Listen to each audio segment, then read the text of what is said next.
Well, the guy's way down in Florida because I bought this 1978 Chevrolet Corvette sight unseen. This is actually the first time I'm seeing it in person. Of course, it doesn't run, and it's been off the road for 20 years or so. So I'm gonna do the right thing and try to fire this puppy back up and drive it 750 miles back home. Should be fine. We got tires, at least. Great.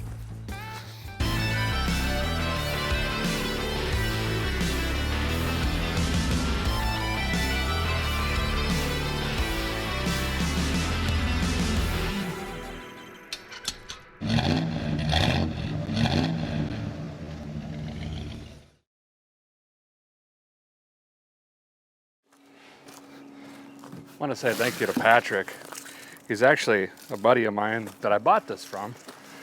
And he stuck it behind his shop here for 97 years for me.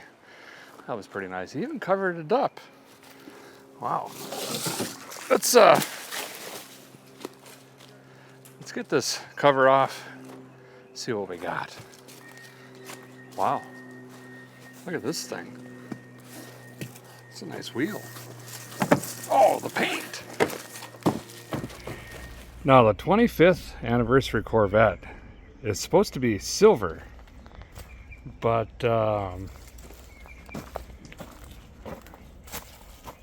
something doesn't seem right.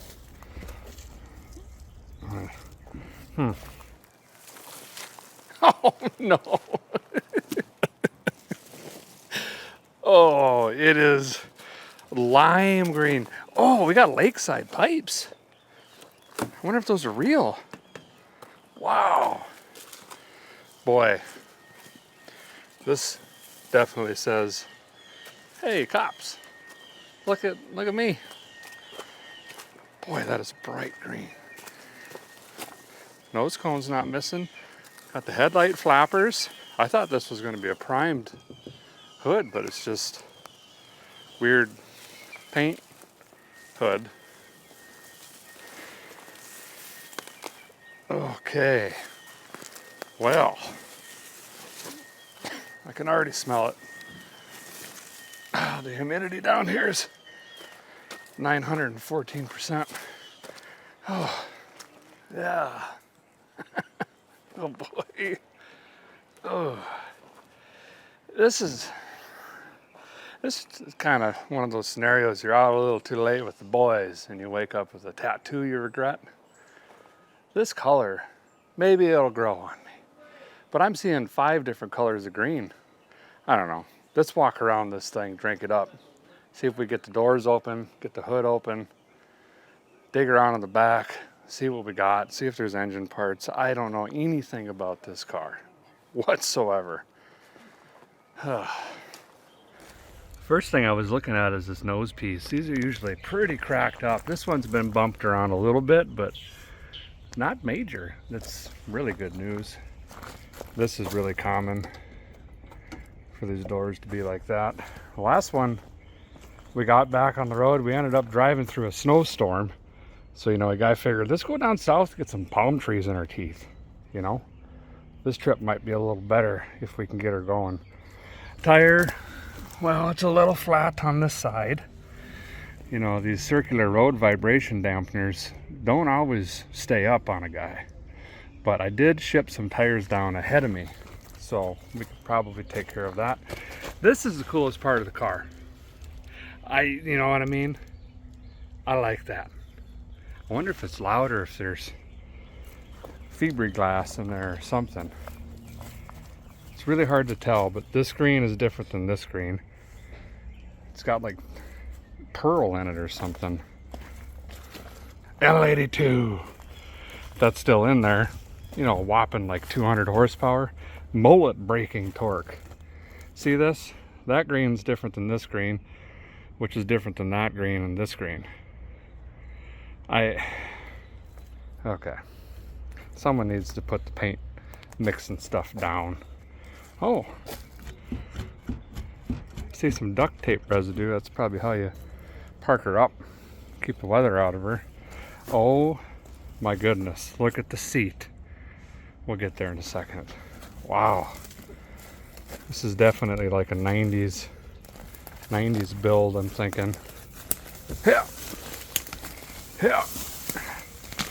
No plate. Okay.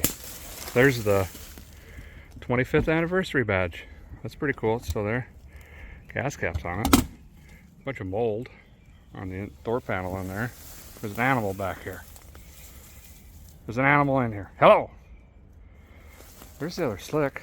Okay. Moving on.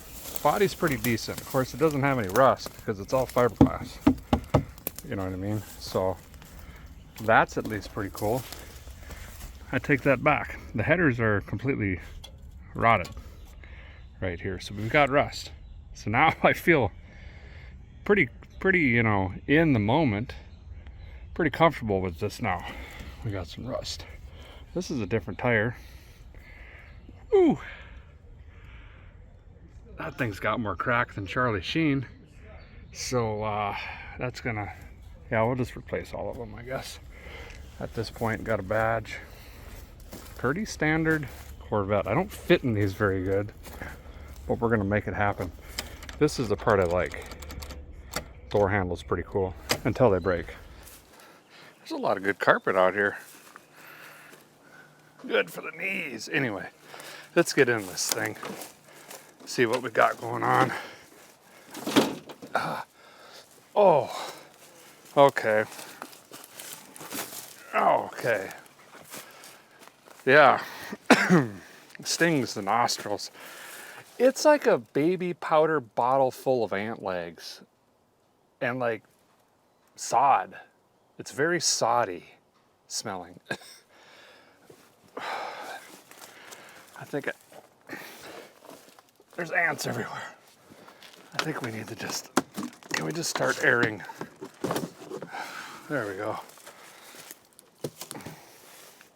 Wow, we got a lot of stuff in here. It's an automagical. If it was a 4-speed, it'd be a lot cooler. Weather gasket seals. Well, at least we got those parts. We got a glass top, just one of them. We do have door panelage.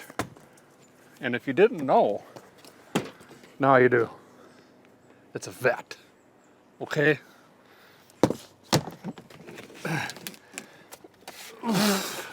So much mold.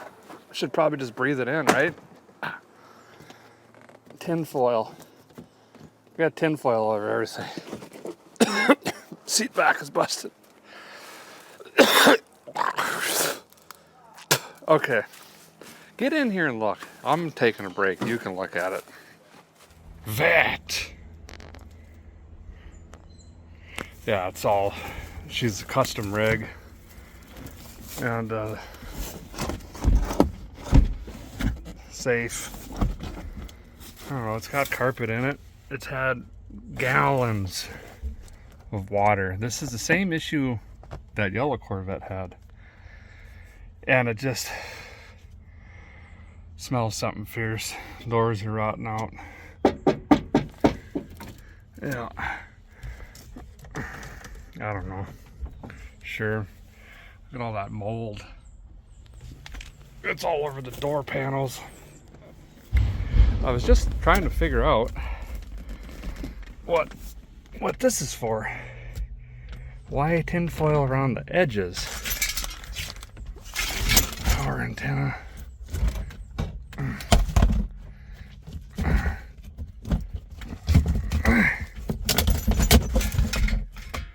Oh, we ain't got no battery. None batteries. Okay.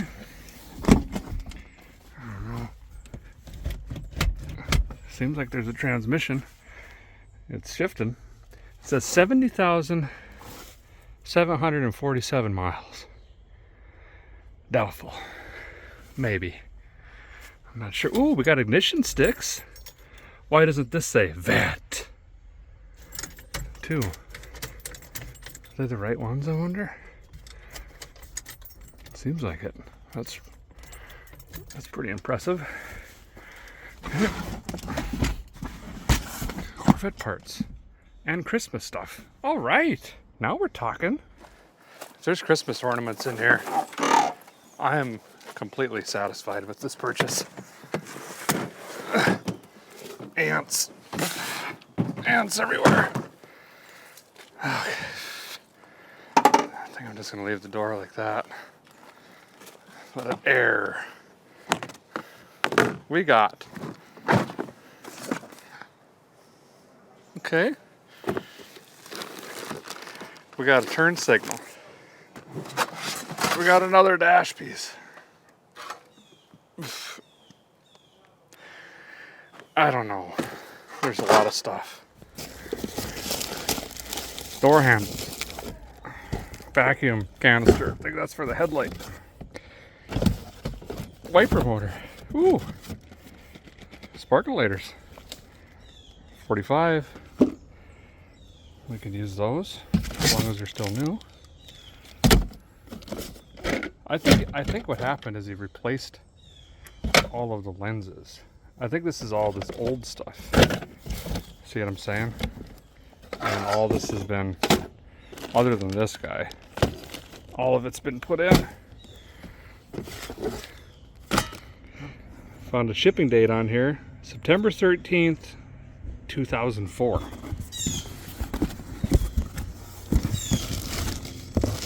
Sure enough, that's all the seals. Definitely gonna hang on to these. These are getting expensive. AC Daco, we light up your life. I don't think that's right. All right, enough horsing around. It's a moment 5 of you have been waiting for. What's under the hood? Ooh, we got engineage. Oh, the original silver. That's pretty cool. Mickey Thompson valve covers. Is this hopped up or what? Doubtful. Very. We got completage though. Ooh. Well, here's what we got. I don't know why every Corvette I buy is infested with ants. We got larvae everywhere. Eminent domain. Eminent domain. You gotta get out of here. Start packing up. You got one over here. Okay, so we got completage. I mean, it's all here. Charging whirler, PS pump. Got AC on it still. I believe that's the right air cleaner lid, but not the right sticker at all. We got Mickey Thompson valve covers. That's just a stock intake with the Quadra Bog. Of course, it's just got the old school HEI on it. I'm gonna say it's completely bone stock with just valve covers and headers would be my guess. This is not gonna work, obviously. I never got brakes. Pretty typical. But we've got completage, which is really, really big. I came down here with just some cheap tools and a couple parts. So we'll see what we're gonna be able to pull off here. Starters in it. I do see the shift machine. Can barely see the fuel pumps on it down there. We're off and running. So this is the color the car originally was, this beautiful silver, and then, you know, disaster struck. I don't know, you guys like this green? Bleep bloop it. You liking this color, or maybe I need to just primer this thing before we leave. Let's get under here, see what we got going on for carburetions.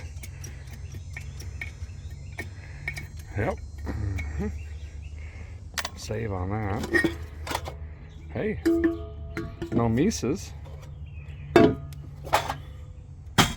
There it is. Bob. Hey, it's not stuck. Bob.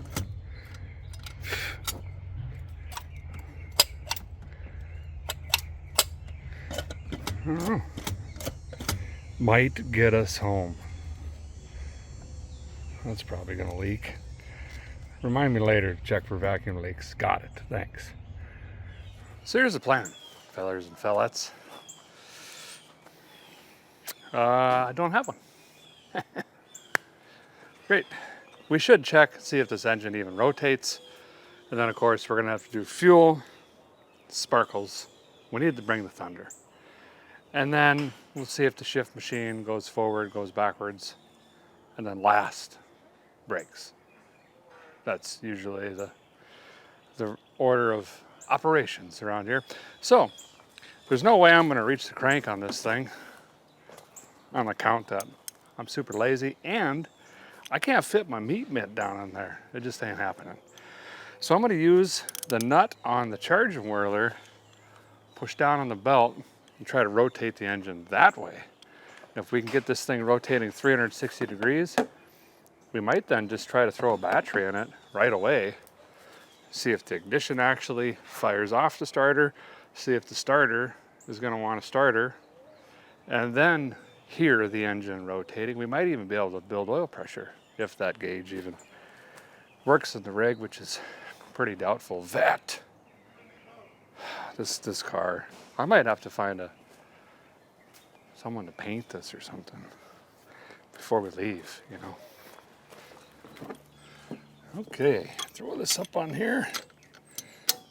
Gotta hope this belt doesn't snap either.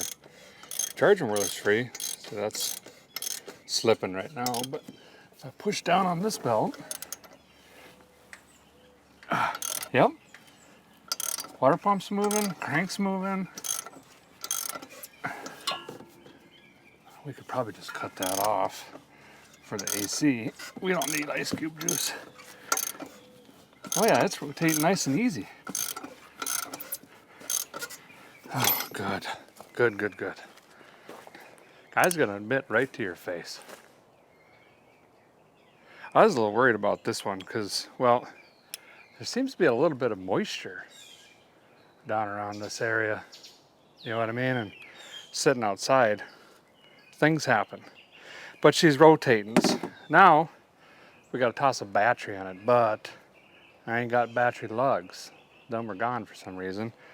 So I'm gonna root around, try to find some 3/8 bolts. Maybe we could take something out of here for now. Those are all gonna be too long. See if we can get some juice in this thing. Try to spin it over. Yeah. Before we start a twirling on this, well, that's empty and full of rust water.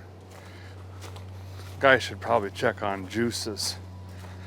You know what I mean? Just to make sure. 17 gallons over full. That seems fine. Conventional 1030. And we still got enough viscosity to at least fire this for a little while.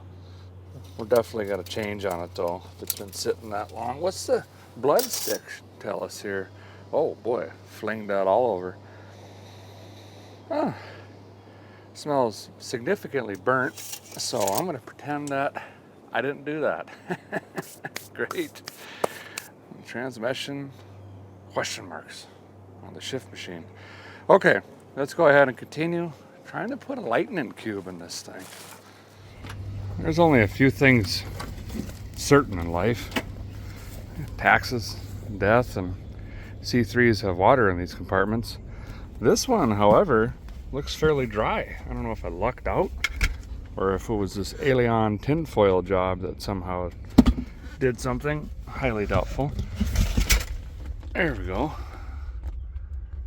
That one's definitely got water in it. Okay, we're back. We're back to normal.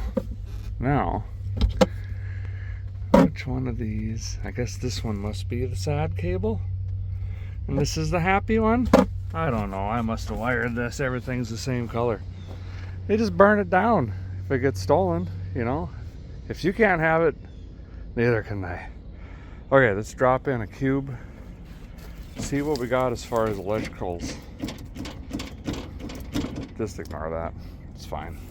You know, these American sports cars need a very particular battery to operate them. Nope. That's just quite literally the cheapest side post I could find that would fit into the swamp box back here. Okay. All right. Yeah, me get this. Pull these out of the way. Oh, drag. And then break the rest. Walk away. Okay. What are these plants that keep going in my mouth? I don't know. Okay. Got some battery lugs to throw on here.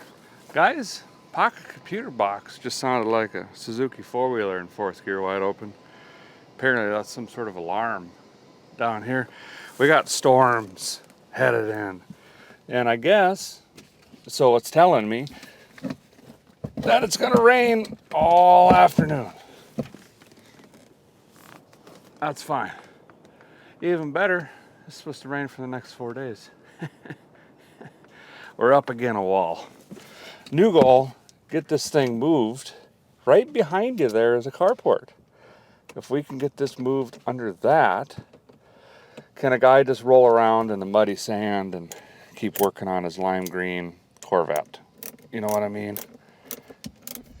Well, the battery is in, and I don't see anything smoking yet, or smell anything besides, you know, the swampy interior. Oh, something beeped. Jen. And we got 90,000 gallons of fuel. Now, nope, now it's a quarter tank. Okay, we'll take it. Clock doesn't work. Figures. Okay. All right. No fire. Okay. So far, so good. Guy's really not used to having ignition sticks, you know, where you can, apparently you just turn these things and it rotates the engine. Used to the Lone Wolf 6000 more than anything. But anyway, I think it's in park if that does gear selection things. Let's turn the key, see if the engine's going to rotate. Yes, slowly. Boy, at first there, it was not very happy. All right. Yes. It sounds pretty even. What I meant by sounds even is there's no gallop in her. If there's a gallop in there, then usually you got one cylinder way down on compression versus the others. And it makes it sound like, well, you can hear it basically when you're cranking them like that. Doesn't have that. So far that's great. Okay, now we got to move on to fuel. Let's chat about that really quickly. We're going to need a lot of capacity. Great, pin that up. We're going to swing back around. Let's move on to sparkles. We got to bring the thunder. We need lightning to do that. Okay, so let's jump onto here. HEI, really not that worried about it, but I'm going to get out the digital meter, run it across a couple things. We'll test for spark, and then we're going to move on to fuel. Hopefully we can have this thing fired up before, you can't see nothing. It's just gray. I don't even know what direction we're facing. Great. These high energy ignition lightning whirlers here, gotta be honest, extremely reliable. Rarer than ostrich teeth have I ever ran across one that doesn't do the sparkles. But I am just gonna quick test that this melted, weird looking wire here actually has 12 volts. We're doing good there. And then I'm just gonna put a sparkle tester in line down here, and we'll forego tearing the cap off and checking the coil and doing all that stuff. If it's making spark, great. We may not even change the sparkulators on this thing. They ain't getting cheaper either. All right, let's see what the meter says. All right, you said you have 12 volts, and the test says that is it lying to me? Oh, it says it's true. 12.1. Okay, wire looks terrible, but it's still transferring. Let me make sure that the plug is doing the same, because I was kind of just poking the frayed green wires.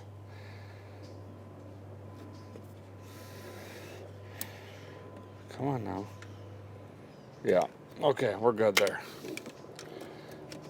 Boy, we're gonna have vacuum leaks. I got hoses everywhere. What is this? That's melted. I think that's some sort of temperature control. Probably don't need it. I don't know what that does. This is what I've been digging through. That was laying on the head, got melted, but I think these are all check valves and stuff for temperature control things. This is unhooked. That's unhooked. This is broken or something. We're just really gonna have to pay attention to that. Doubtful the headlight doors are gonna open or operate, but we probably don't need those where we're going. Well, maybe. I guess it depends if we get this running and want to drive into the night or not. But anyway, let's go ahead and get some sparkles tested on this. Ooh, we got fancy plugs. Bosch, something fancy. Oh no, I dropped that and it's way down there. Never see that again. Can I reach it through here? Yep, I can. Okay, well anyway, we'll have to reroute that now. That goes on there. And then this end goes in here. And then when we crank this, this light should pop on every time that cylinder gets spark. And that's how we're gonna know. All right, now you watch that light closely and I'll crank on it. And you tell me what it says. I think I hear spark. I wonder if that's jumping on the header there. Let's move it.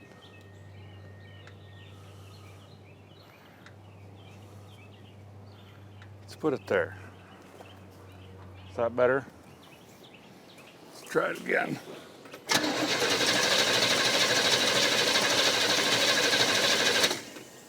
Well, what's it say? I need to know. Okay, it does have spark. I don't know why you had to sit there and stare at me like that. Well, that's good. All right. I could hear it the first time. The old ear meter was percolating. Zzz, zzz, zzz, zzz, zzz. I think she was jumping up to the music pipe there and grounding out. Okay. We have spark. It's obviously cranking well. The starter sounds decent enough. I don't have a jump box or any way to charge or light this lightning cube, so we should probably go ahead and just dump something down the yap, see if we can make some fire and some noise out of this thing. And then we got to talk about fuel. Now, normally I disconnect the fuel pump when I'm cranking it like this, if it's like a pre or close to post-war car, because if they've been sitting this long, the tanks are undoubtedly full of rust and crud, and I don't want to suck that into the pump and ruin the pump, and also send that through the fuel, make it happen here. In this case, I need the capacity. Now, I always say that, and we usually end up running home with the gas jug in the passenger seat. That's fine. Okay? All right. We got sparkles. That's pretty neat. I don't know why every gauge in this vehicle is unhooked. So this is kind of weird. Temperature sending is unhooked, and so is the oil pressure sending unit. I know it's building oil pressure because if you listen carefully, hear that? That kind of snapping noise is the lifters bleeding off. So they were starting to pump up, but for some reason these are all unhooked. I'm going to try to wrestle around. Well, here it is right there. Okay, that's fixed. I'll see if I could find the wire to the temperature sending unit. It should have a rubber boot on the end, and get that plugged in as well. Just so if the gauges happen to work, we can keep an eye on this thing. Well, the guy had to fight on her a little bit, but I got the oil pieces lying hooked up too. The boot on it was melted. It'd been dangling for a while. But we should have temp and oil pressure. Well, come on, you rascal. As long as the gauges are gauge laden. Okay, first parts store run of probably 37. Here we go. Got to get some gasoline jugs. Got to get some gasoline. I don't see any lawnmower equipment laying around we can borrow some fuel out of. Should probably get a couple more doodabs and whatnots. I don't know what that means. Air fresheners, definitely. Maybe we should look at like dice or something. Well, this is pretty neat. This Way has ethanol free 89, but not for 402, my friends. We're going with the 87. We're back with some fuels. Again, I'm trying to keep my battery in mind. We can't be cranking on this thing a ton until we know what charges. Whoa. So, we gotta maximize the opportunities. Feel like I'm in Colombia or something. You know what I mean? Anyway, I'm gonna go ahead and pour some of this terrible 87 gas in here. So when we prime this and fire it up, potentially we're gonna start drawing fuel from the tank immediately, so this thing will idle long enough for us to check if it's charging and keep this battery alive. Now, I have in the past, and we sure can just bring this brand new battery back to the store and be like, help me understand why it's dead. I don't know why it's dead. And then they'll put it on a charger for us, you know, but anyway. Okay, this is not going as I had hoped. Well, actually, okay, all right, killing weeds. Nothing to see, just hopefully it takes some of this paint off. That'd be kind of ideal. Okay, can I just get the gas into the car? That would be kind of nice. Why am I having such a hard time? All right. I don't want to, but I'm gonna have to use the spout.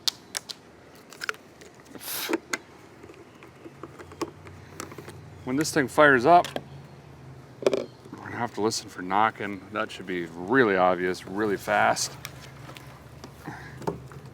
And then start identifying the health of the situation if we can.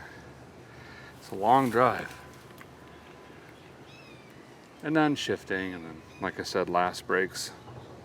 It's definitely getting more humid. That storm is on the way, I can tell you that much. I wanna get it under this cover. So if this fires up, we may just try to crawl it under there, even with a flat tire. Most likely gonna spin on this mulchy carpet situation we have going back here, but we'll do what we can.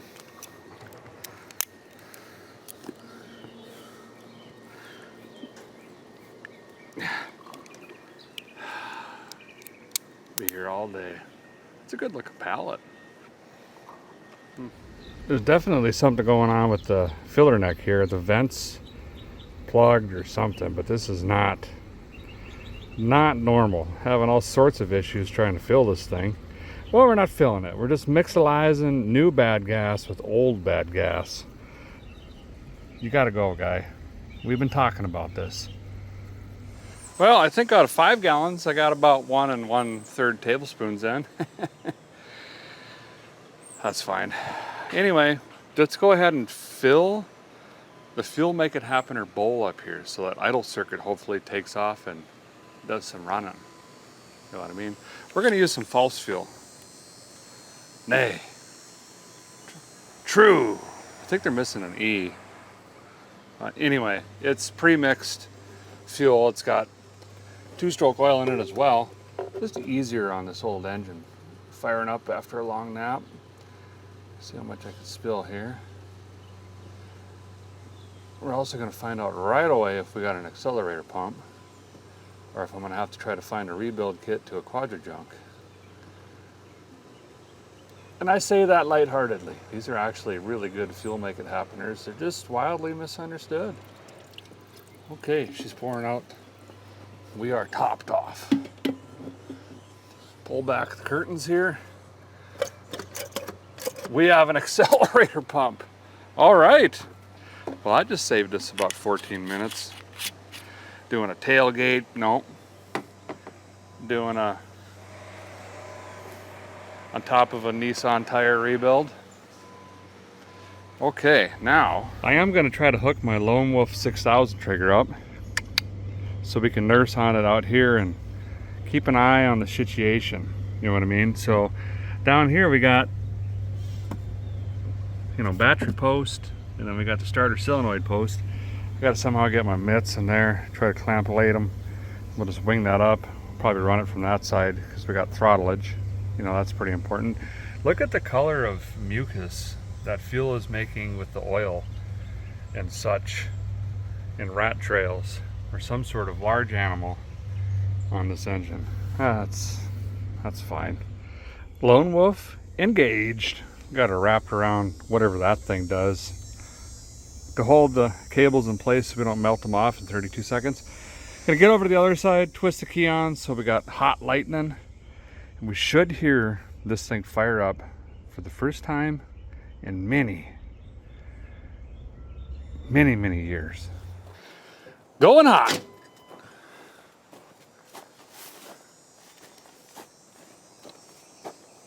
It's just me, I guess. All right, here we go. Bring in the thunders. Yes. Yes. Yes.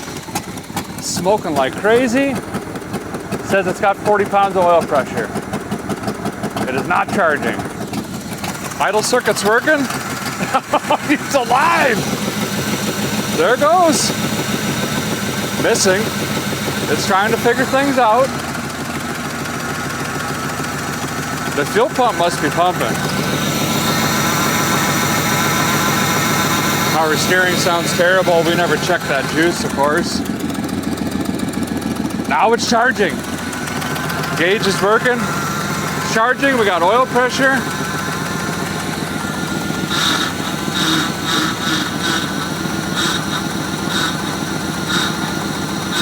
Reminds me of that live song. It's a dolphin's cry. Anyway, it's alive. Smoking something fierce out this side.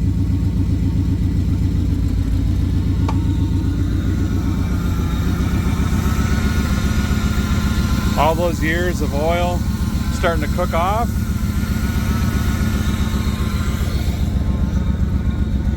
Oh, it's smoking on this side too.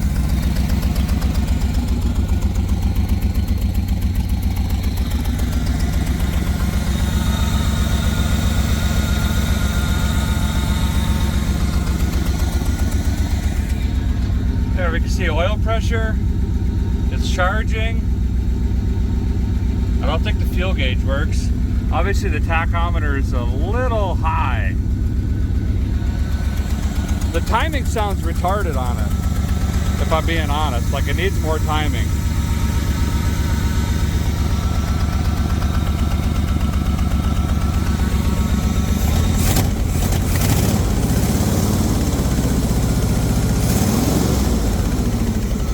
That or it's got a miss. Pretty bad miss, actually. Shutting it down.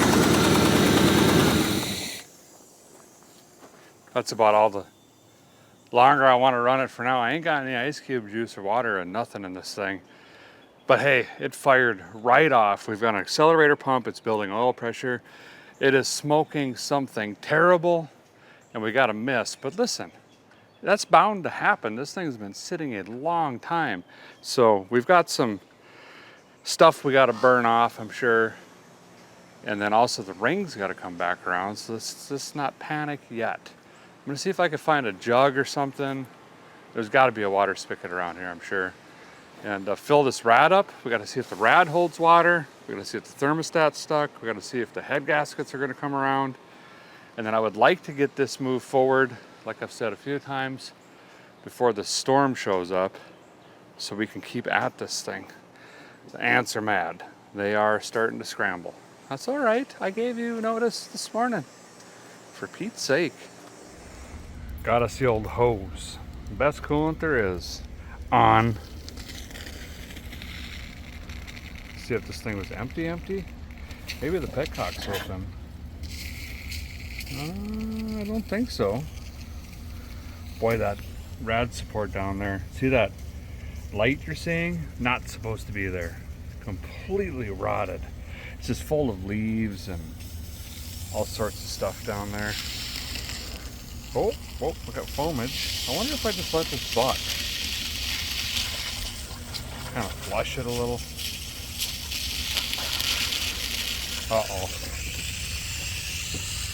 That ain't good. Water pump is shot. It is just pouring out of the back of the water pump. Right there. Okay.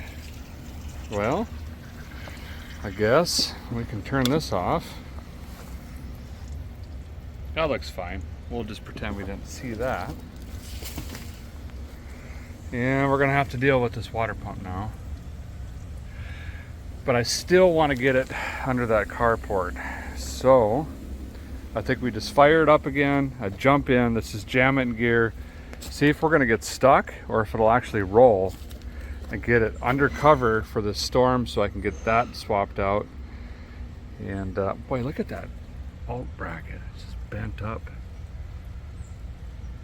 The belt alignment seems okay, but anyway. Well, the plan here is, once again, I don't have one.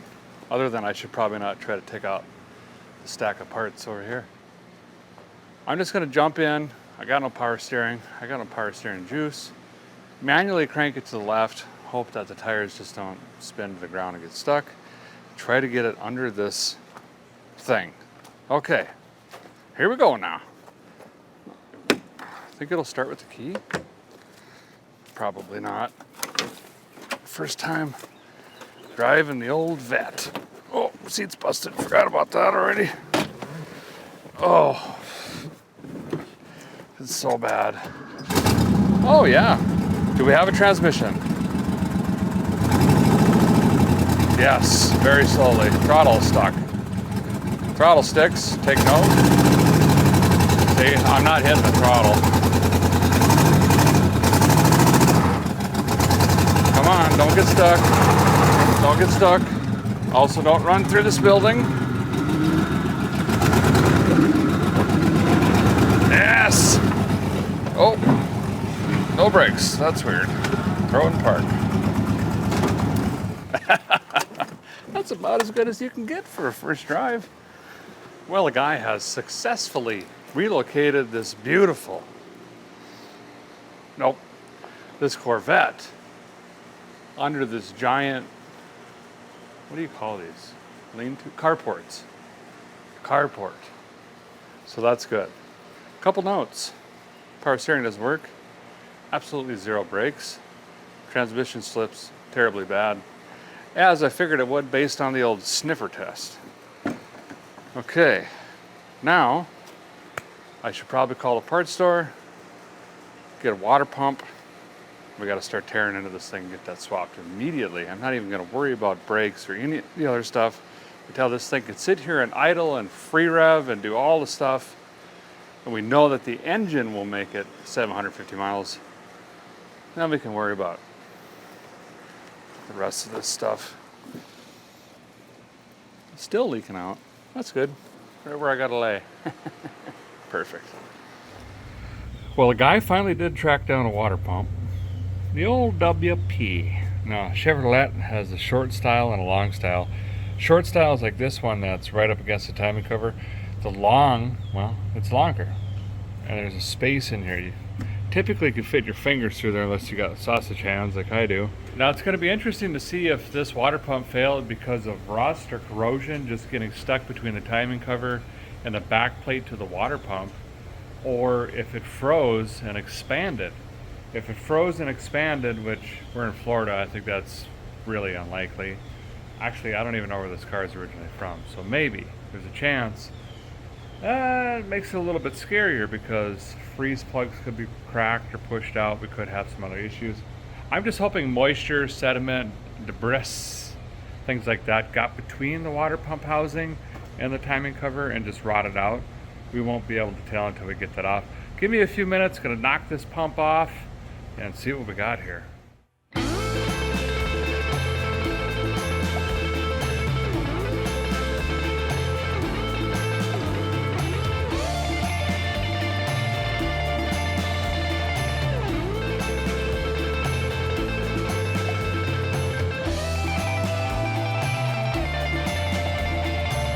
Guys got the old pump out here, and it was definitely just from sitting and rotting. It rusted a hole right through the cover there. It's just pouring out the back.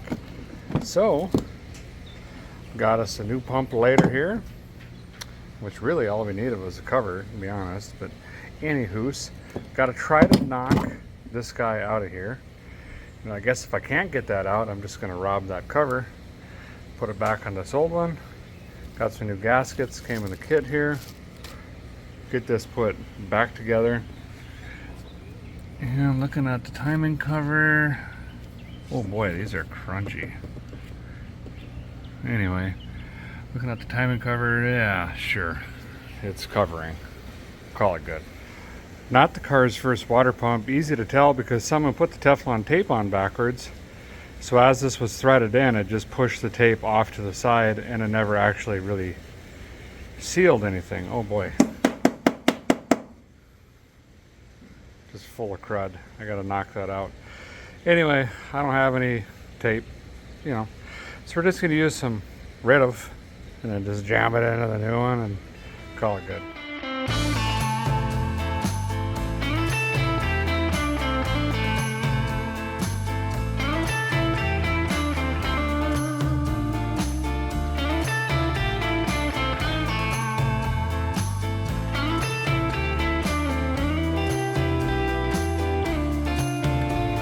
Well, this thing's starting to fight me in the littlest of ways. It's just getting right under a guy's left fingernails, like this one.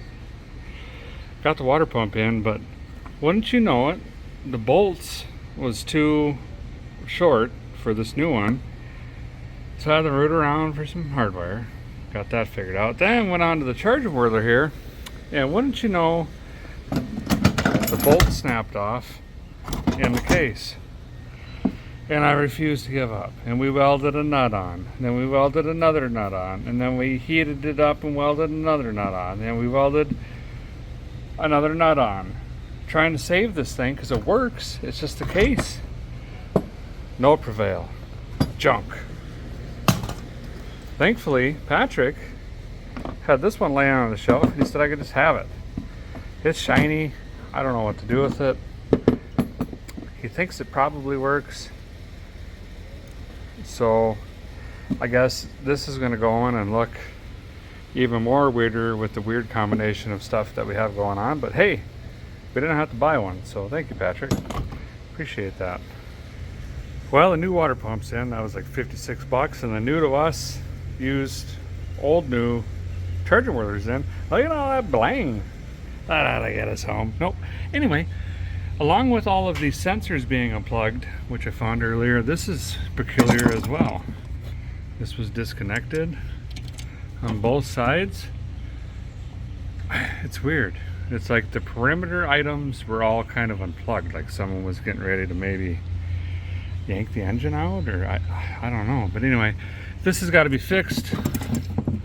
Otherwise, we're not going to have clearance, and that's going to be an issue. See? So I'm just going to pull these out really quick and get this bolted back up. Might have to put some washers in there or something. Make sure this is going to fit.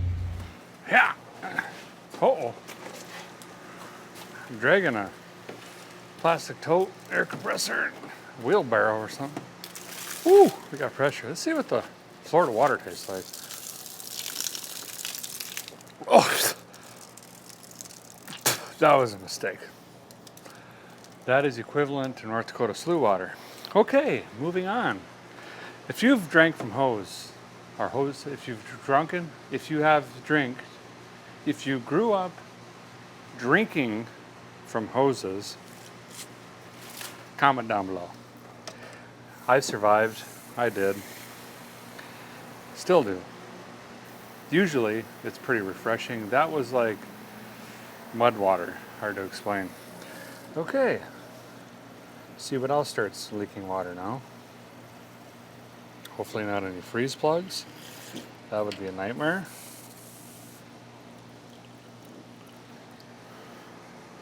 Alright, we're full. Let that run over there. Feed the leaves. Or am I just spraying it at my tire that I need to change? Oh, I think we're good. Okay, let's fire this thing up. Come on now. Look at that. Oh, she's ready to rip. Okay, now we got some waters in it.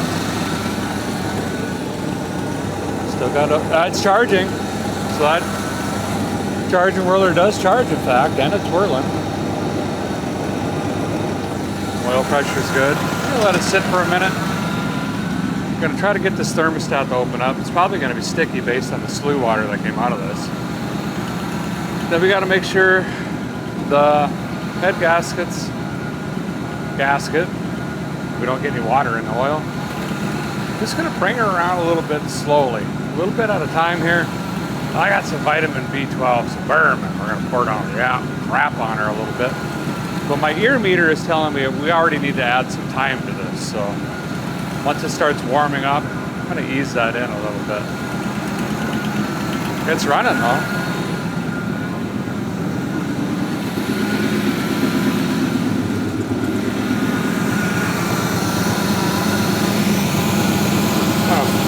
Overfill this because it's just running some rust water out.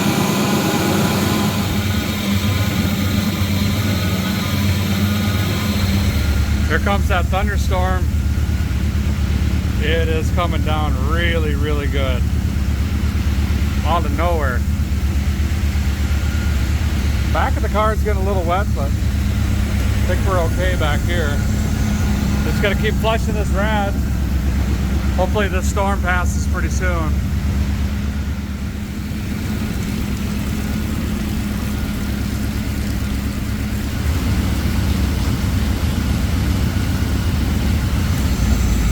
Well, I found my miss.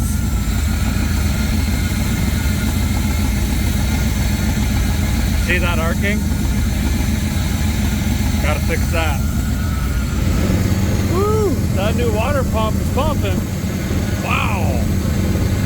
I haven't seen that in a long time. That's pretty impressive out of an old OEM pump. There's no thermostat in it, I guarantee it. That kind of water flow. So it should stay cool. I got the arcing taken care of, so we're not missing anymore. It's running pretty good. I got a fast idle issue I got to address. All right, let's see what we got now for gears.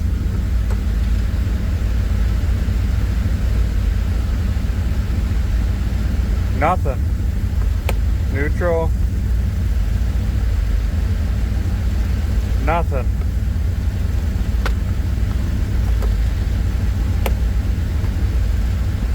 Hopefully it's just low. Let's go check it again. You know, I've done this 2,912 times, and I still didn't bring any ADAS with me. You'd think I would learn, but learning's for adults. Okay, so I'm gonna say this is empty now. Oh wow, this is getting really bad. Yeah, she's empty. I'm gonna shut it down. I don't want to burn the pump up. We need some automatic transmission fluid. It is getting nuts around here. The trees are, they look like the blow-ups at the, you know, the used car place. I just popped my back, felt pretty good. Saved $100. Maybe now is the perfect time to go to the hardware store, actually. Woo! Look at this, a hurricane!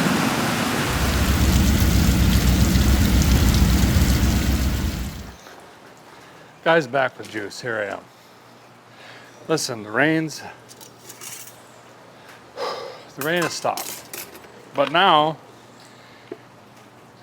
it's 4,900, 12% humidity. I can't even breathe. Why do they tell old people to live here? That's wrong. Y'all got to go to Wyoming or something. This is not good for your health.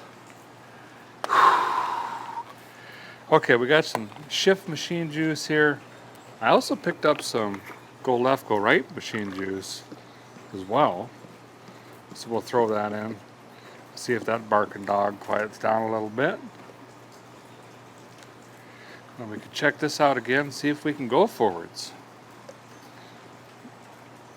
Backwards would be nice, but we just need forwards really. I don't know how much that is. Seems like a lot. Okay. This bracket try is so jammed up in there, I can't even get the cap off. So I had to just jam this fun nail like this, and I just gassed and poured a bunch in. Actually, let's just go more. If it's over full, at least we know it's full. There we go. That ought to do. Okay. Let's see what it tells us now. By the way, I can't be the only one disappointed in how quiet these boom tubes are. Or what do you call them? Log pipelators? Music sticks? These things. I thought I was going to be a rip roar. It's not. Okay, here we go.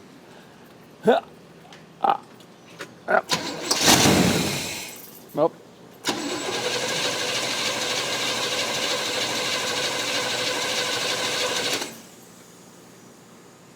Okay. Couple pump shots there. What in the devil? 3? Wow.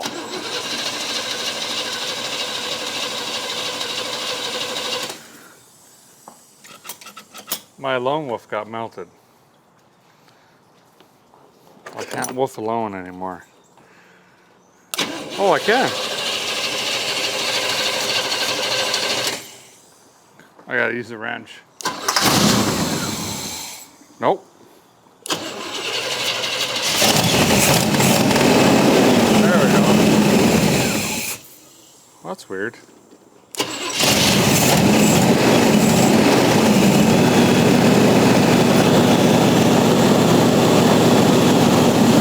doesn't want to idle very good.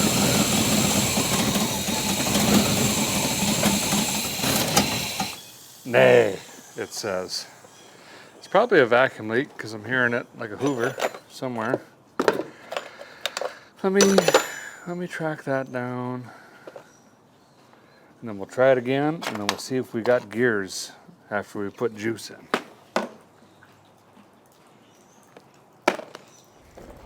Well, the guy thinks he did go on ahead and figure it out. Whoever had this before, I think, was really messing with the choke or fast idle control.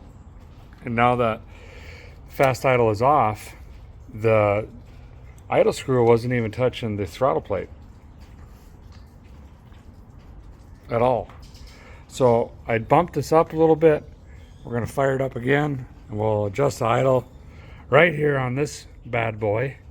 Now that she's finally nice and warm, get this idle set, and then we'll try to do what we've been trying to do for a while now. See if we got to go forwards, go backwards machine. That'd be good. There we go. That's what it was for sure.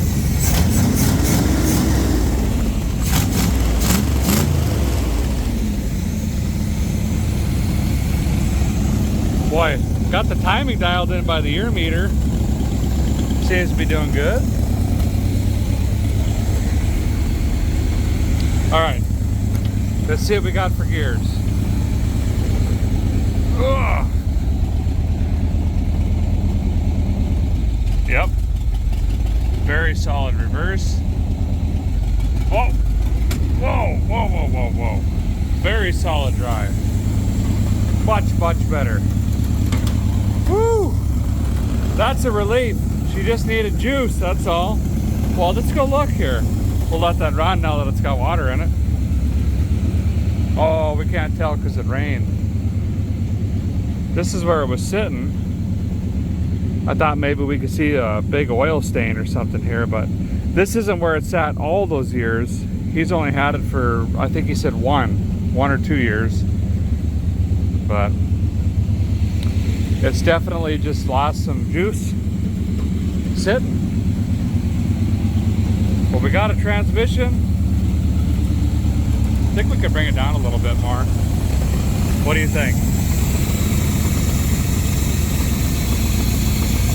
Right about there.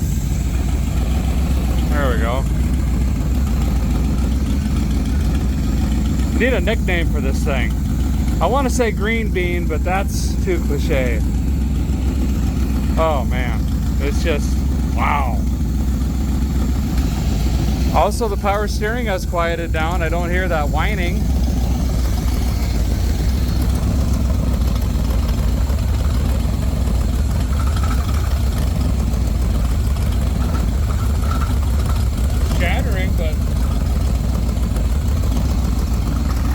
doing the thing. We also got to remember we're down a couple PSI over here on this wheel. It's a little low. So that's not helping either right now.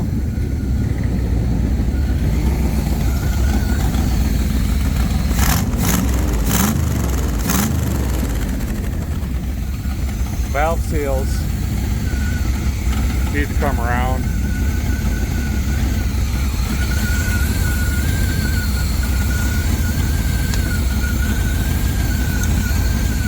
Well, I think a guy's going to go ahead and close her down for tonight. We had a pretty good day.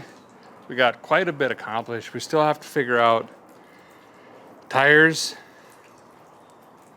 brakes. That could be a big one. Brakes. We do have access to a lift if it gets, a little out of control, but he's got some pretty nice stuff in there, so I don't want to put him out. So we'll see what tomorrow brings, but we're going to have some pretty bad weather. It's looking like on the digital pocket computer box machine over here saying danger, red, yellow. So I don't really know what we're going to do there, but it runs, it shifts, it's staying cool, it's got oil pressure. We haven't even changed the oil yet. We should probably start tomorrow with a knock list, but listen, I passed a couple taco trucks on the way to parts store. I'm going to have to go check them out a little bit. And I got to get my earth pounders up. This is starting to hurt. They're singing at me. I ain't kidding you. See ya tomorrow.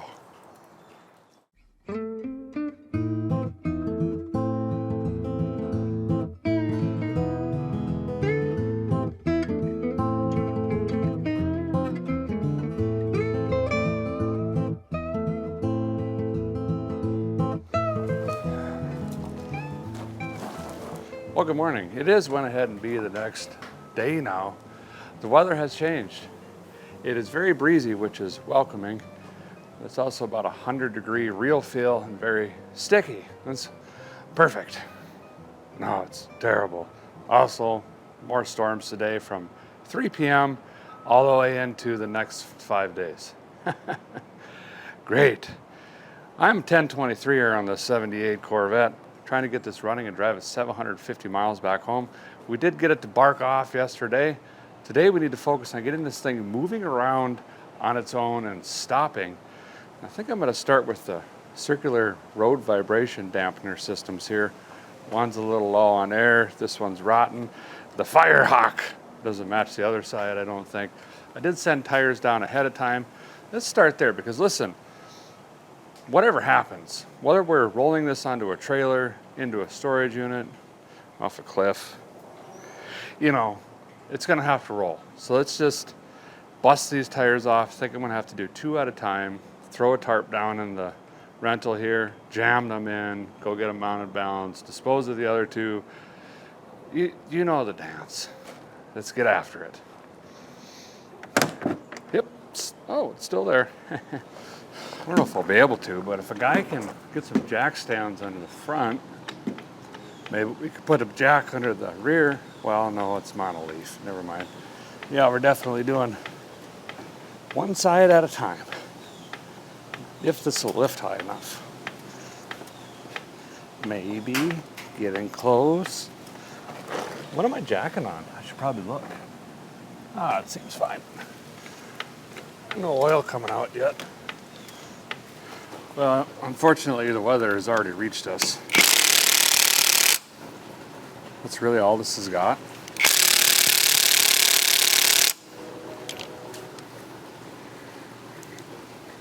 Setting 3 off.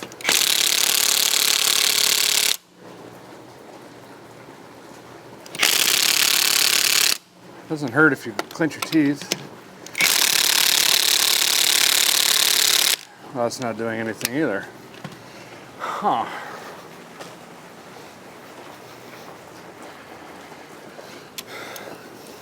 Did they get over torqualized on here?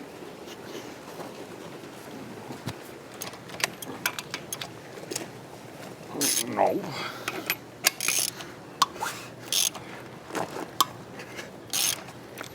Huh. I guess now we'll see if this thing will take them off. Oh, yeah. Wow.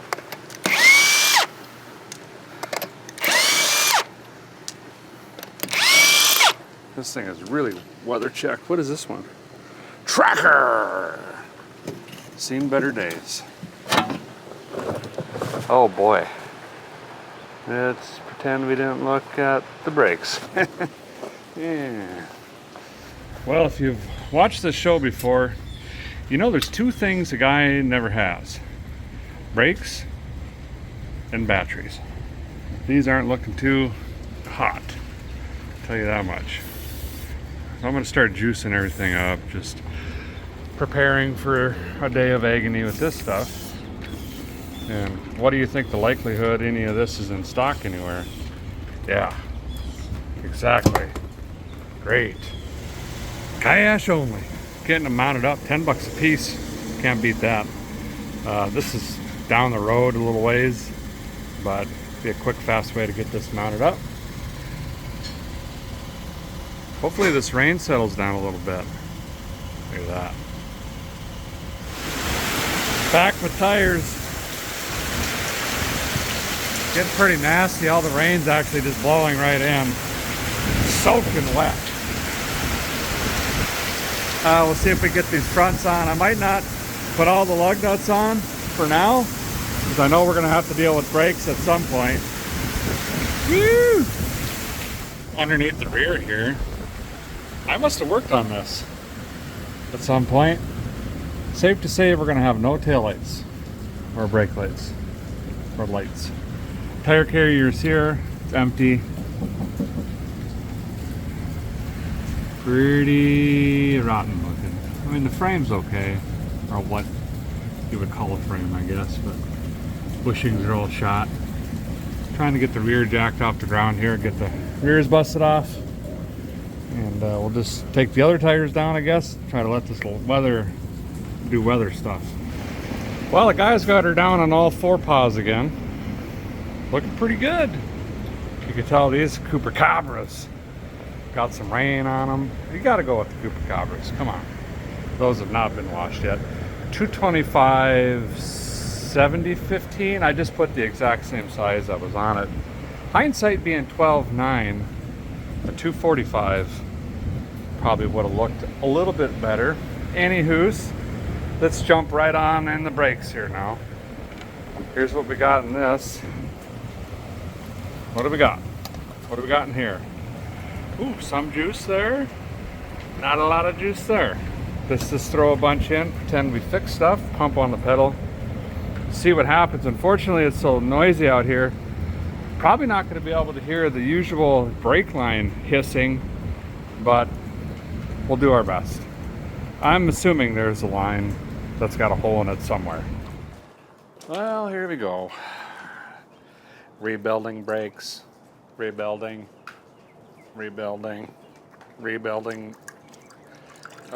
more brakes, rear calipers, rebuild. There. Now let's see if we can get a pedal out of this thing. Doubtful? Very. Oh, gotta move my T-top so I can fit in here. What just happened with the... Okay.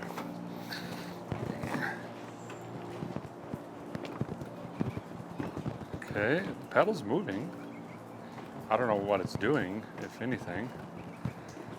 It's so hard to hear the... There's alligators crowing. You hear that? I got 58 airplanes above head. You got windstorm, rain. There's some sort of hard tree part that keeps falling on the tin roofs. It can't be acorns. I'm not really quite sure what they... Anyway, it's hard to hear. This is... Could there actually just be brakes? Someone just lit off a Roman candle. Where am I? Okay. Trying to hurry the brake process up now. It has pedal. Do we just pretend that it's going to work? I don't know. Maybe we just have to try to go for a test drive now that this has been flooded, since someone didn't put the top back on it during 14 different rainstorms. Great. That's fine. Guy had some deviled eggs last night. One of my favorite appetizers, well, or a snack. You know, talking Thanksgiving. Jessica, my wife, makes really good horseradish deviled eggs, but these had a slice of jalapeno right in the center, and man, I gotta tell you what, they were really good. Okay, so here's what we're gonna do, I think. I'm just gonna jump in, do a cold start, see if the vehicle still wants to run today. I think we determined that we have some sort of shift machine, at least reverse and first. We don't have to worry about the rest of them. Oh, there's my cutters. And then I'm gonna roll her backwards at about 75 miles an hour, stomp on the brakes. We're either gonna hit that fence or stop.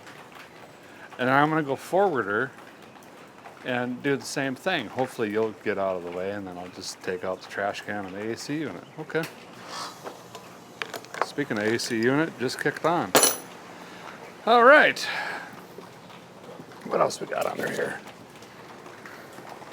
Let's see if it even wants to fire up today. Against my own better judgment, or lack thereof, I did not disconnect the lightning cube last night. So let's see if it even has juice. It's in park. Oh yeah, lots of juice. Okay. We're gonna have to do the fuel dance. There it goes. That ain't bad for a cold start. Not bad at all. Don't let me forget there's only 2 lug nuts on each wheel. So let's not get crazy here, okay? Okay, glad we talked. Well, a couple things here. Number one, you think you're hearing the fan shroud eating itself alive. That's not happening. Ignore that. Also ignore the violent miss on the driver's side here. Okay, soaking wet seat. Oh yeah, perfect. Okay, reverse. No brakes. There are no brakes. They're not, the vehicle is not stopping. Drive. Similar story, but that's worse here because I'm going to run into something.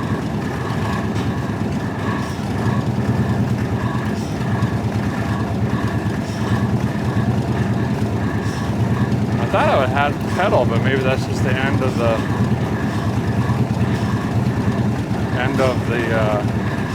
pedal travel. Yeah, there's nothing.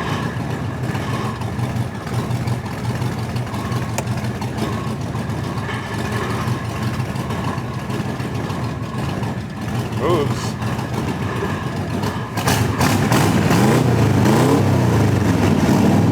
Smoke's really good. Whoa, way too far. Woo!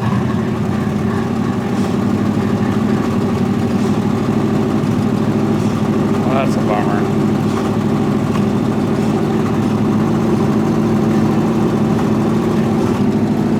Lights. Nothing. Except it made the tacho lower. Oh, the center gauge lights turn on.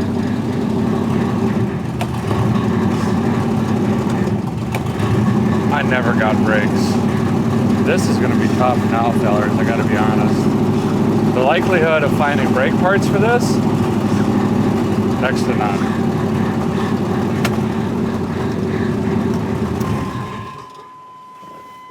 Door buzzer works. At least we got that. Well, we whipped up this little thing. We're gonna bench bleed the brakes because there's probably air in this master cylinder because it was basically empty, although I'm not seeing a bunch of bubbles. Right now I'm just slowly pumping the brakes, getting any air out I can. Well, guy's been using this borrowed vacuum bleeder for 37 hours now. My wrist is cramping up. I get nothing. So I either don't know how to use this, which is likely, very, or we've got brake lines that are so swollen we're not getting any juice through them, which is probably going to be the case, which is awesome because I'm not going to get those or these, and then all that's going to get snapped off, and then we're going to have to hand make those. I also have, well, the rest of today and tomorrow to figure this out, because you know my schedule. I've got other obligations. I might go ahead and just roll this into the shop and get some help bleeding this the old way, maybe. See if we can get something that way. I don't know. Okay? Well, how'd it go, boy? Try to help me. Bleed this the old school way. We got pressure once and then it went away, and then tried to bleed the master again. Just not getting pressure how I typically would. If I just hold my thumb over this and burp it like 3 or 4 times, eventually it builds so much pressure you can't even hold your thumb over it, and it sprays juice up in your retinas. Not getting that. I think the master cylinder is not mastering. So I'm going to take this Finger Burner 9000, light the car on fire. You've seen me do this a million times. Heat, juice, heat, juice, heat, juice. We don't want to bend that pipe off because then we got to replace that. And the proportioning valve is way down in there on the frame. You can't even see it. So this is finesse with strength. That doesn't make sense. Anyway, keep working the Finger Burner 9000. See if I can get this off. Okay, got a new brake master here. Gonna go ahead and plop that thing in. Was lucky enough to get the line broke free without snapping the line off. So I just got these 2 majorly rusted bolts or nuts to get off. Get rid of this junk, put these fittings in there, and then bleed it, and then see what we have out of the Titanic brakes down here.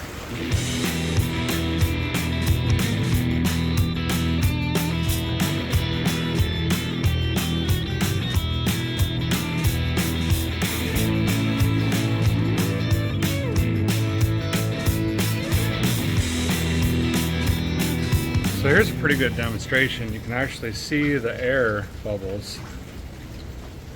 See those? Coming out of the master cylinder. So we're just pushing them right back into the reservoir, drawing in fluid. It's going to take a while, but I'm going to sit here and work on this. Try to get rid of all the air in the new unit.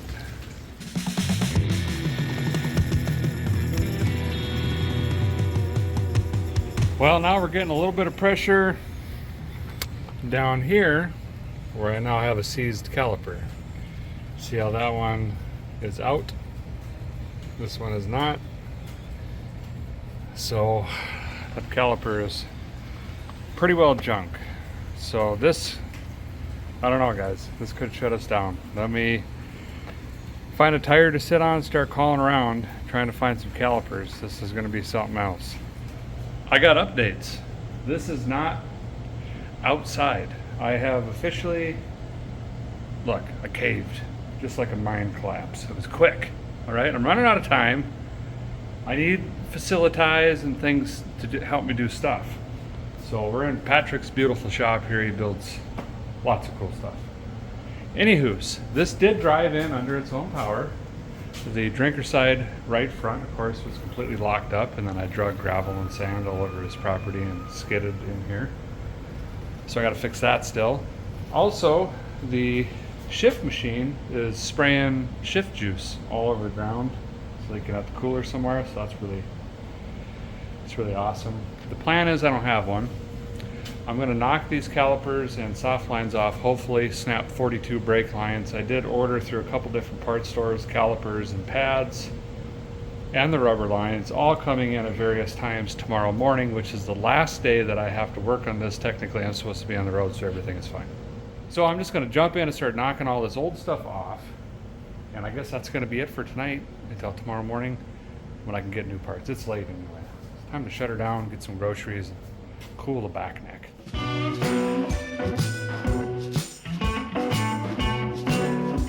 Just a couple notes here. Moved inside from outside, 105 to like 62. I think I'm experiencing hypothermia and I can't feel my feet. This nut is not coming off. Typical. We don't want to twist this and break that line because that runs under the cross member over to the distribution block. So I'm going to cut this off, use a socket, and hold that with the vice grip and hope it comes apart. Because if that doesn't work, well, then it's a lot more work in the end. So all a guy does is just pop this clip out here, clamp this down, juice, heat, juice, heat, juice, heat.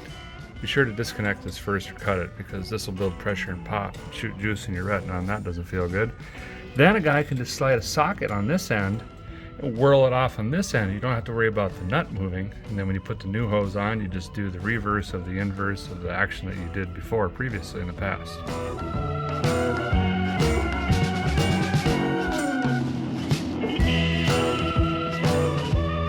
Got even more updates. I talk about swollen brake lines often, and well, that's when the brake lines swell.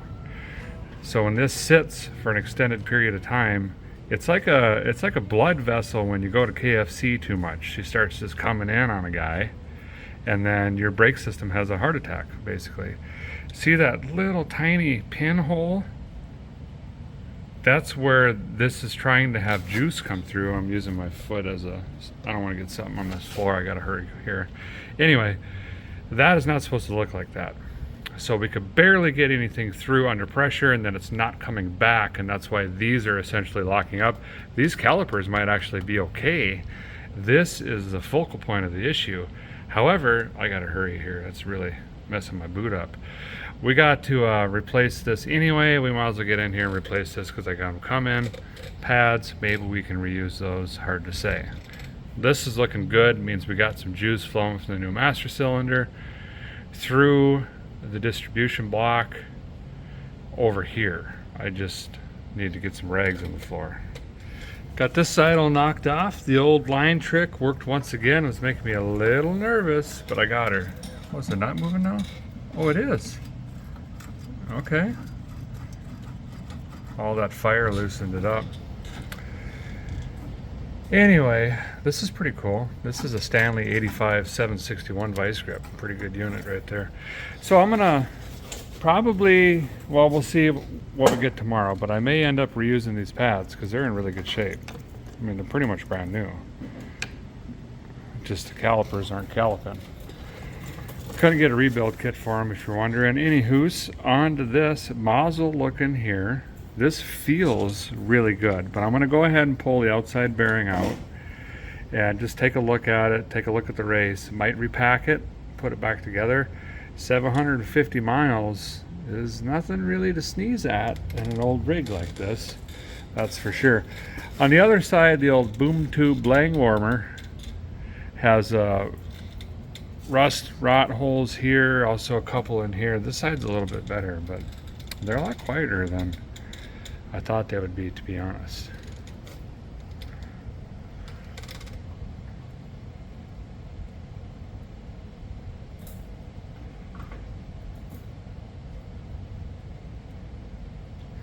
Well, guys, it doesn't look good. There's the race. She is definitely worn. And the bearing, well, it's good because it says China on it. No, it's shot. And I don't know, these have obviously been replaced. They should be Tinkums, I believe. So now I'm going to call around and try to find inner and outer wheel bearings and a wheel seal as well. Normally I would just tell you guys, let's pretend we didn't see this, put it all back together, but I do not want to be putting wheel bearings in the middle of Alabama. No offense to Alabama, you just ain't got no part stores. Guys knocking out these old races, and I got to thinking, I don't know if I've ever shown this before on the show. Look at that, she's pretty shot. I've done it a lot, but I don't know that I've kind of shown how I've done it. So all I've got is just a couple punches and this really cool Viking-ish looking hammer over here. Now most GM hubs, see that little indent right there? There's going to be one 180 degrees away, right there. Sometimes you got to clear the grease out if they're packed. All you have to do is just run a punch down in there like this, bang on it with the Tanya Harding, work it back and forth, and it's going to walk that race right out. This is where that old race was sitting. And then we're just going to borrow from O'Reilly a bearing seal presser inner tool 9000 to press these back in. Then we just return it, and it doesn't cost us nothing to put these in. Now if you're in a pickle, you might maybe get lucky to find the exact socket you need, but likely very. Unless the bearing seal, you could do that with the 2x4 or your foot or something. Updates. So this is interesting. Left side, this is the captain side, had original bearings in it, and you can see by the different shades and scratches in there, shot. These are most likely the original wheel bearings. Also, this rotor has not been placed, very heavily grooved, and these little locky doodabby thingawidgets are in here. I believe you have to drill these out on the C3s. Now on the drinker side, we had the China bearings, and these locks have been drilled or cut or torched or something to where the rotor has been separated from the hub. So driver side has not been played with, passenger side has had issues and work done. Here to get a hose, hoses, bearings, wheel seals. Got the bearings, got the wheel seals, got one hose. Losing daylight. Listen, it's gonna be fine. We're gonna figure it out. We're just down to needing the hose now. Well, finally, late afternoon and an extended tour of Florida, we're back in the shop with the Corvette. Now, I don't have everything we need to get this piece together, but I got enough to keep the feet moving. Let me tell you something, no matter how small or big your project is, you're never gonna complete it unless you're gotta get something done. We got calipers. I got bearings for both sides. I only got one wheel seal, and I've only got one rubber brake line. So I guess we'll pick a side. Might as well be this side, and we'll just get after it and get one done. Also rented this bearing seal and race driver kit thing from O'Reilly, and oh, this one's been heavily used. Wow. Okay. So anyway, we're going to be borrowing this thing to drive our races in. I guess that's probably where we'll start. I think this side was the driver. Get the races pounded in quick. If a guy's never used one of these, don't fret. It's very simple. Just find one that fits your race, right? Put the handle on it, drop it in, nail it with the Tanya Harding, and just drive it in until it hits that lip and it gets seats. It seats in here. And you'll hear it change tone as well. Now we'll just flip it over, do the same exact thing on the back or hinder side, and then we can start the assembly process. So like I said, we do have one soft rubber line, so we'll start on this side. And before we get to that though, we've got to take these new bearings. The races are in. We're gonna pack those, and well, you know how this red tack goes. You got to be careful, guys. If you're not paying attention to what you're doing, this stuff can get absolutely everywhere before you even know it. Well, this side, you know, the captain side is all put back together. So now we've got new races, new bearings, new seal. Everything's packed, new grease, new calipers, new pads. Unfortunately, one side was great, the other side was completely shot, so I couldn't save money there. But I did save money by turning in these cores. I got 60 bucks a piece for those, so that's pretty good.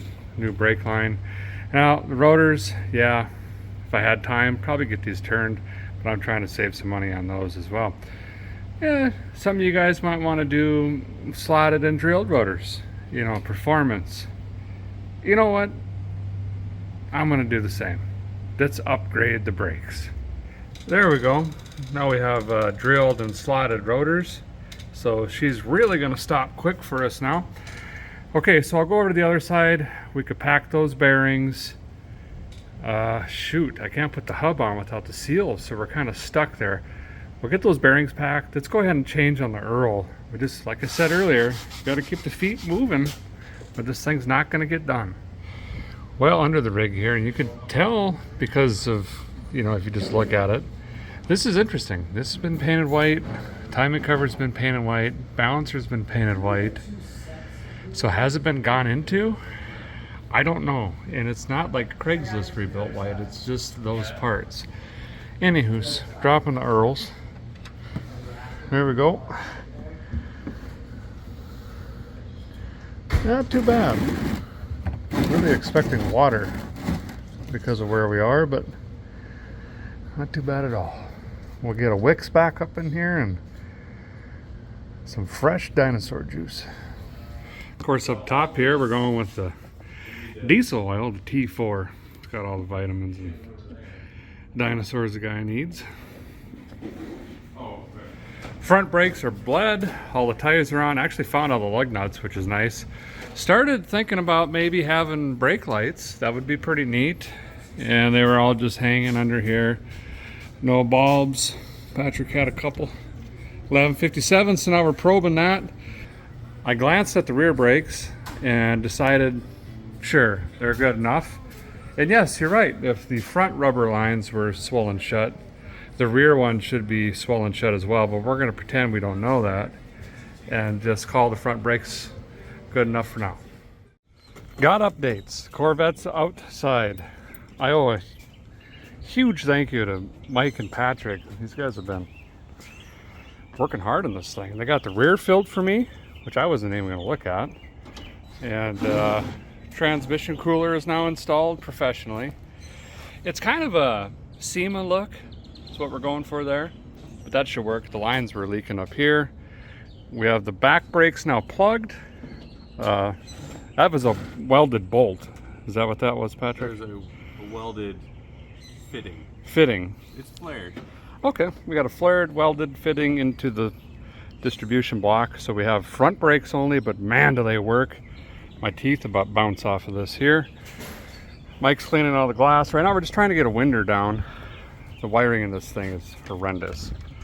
And I think we've resorted to just pulling the glass out for the trip. And then I've just got to throw my stuff in, Harbor Freight Tools. Nothing left to do but throw it on the road and 750 miles. Piece of cake. Well, here we go. First time on the road in about 20 years, we figure. I took a left turn. Big concern so far. I think the transmission mount is shot, so the transmission is moving a lot.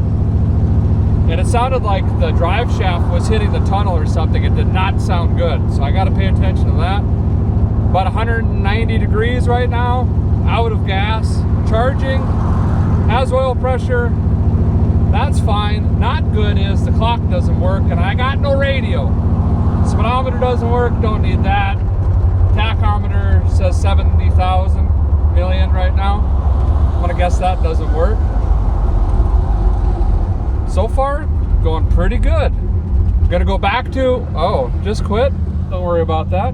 Gonna go back to O'Reilly quick, return this tool so I can get my deposit back, get some a transmission rebuild kit, and a fire extinguisher.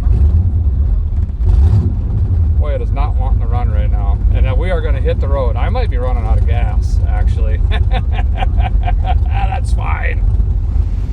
First fuel stop of what I assume is going to be a lot.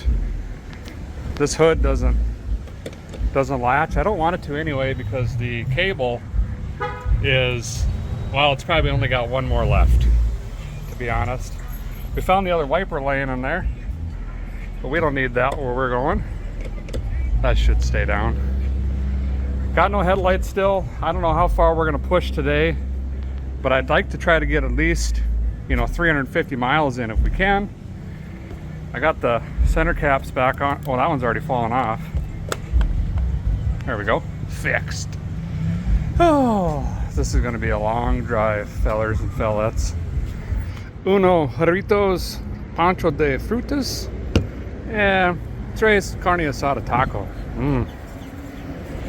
Okay, finished up lunch and got some clutches for the transmission here, just in case. All right, That way. A lot, many miles. Hear that? It is rotational. Oof. I can feel it in my legs. Not good. Oh boy.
Just popped under the hood. I heard it pop. We're going to try to get off the road here. It's about to get really, really hot.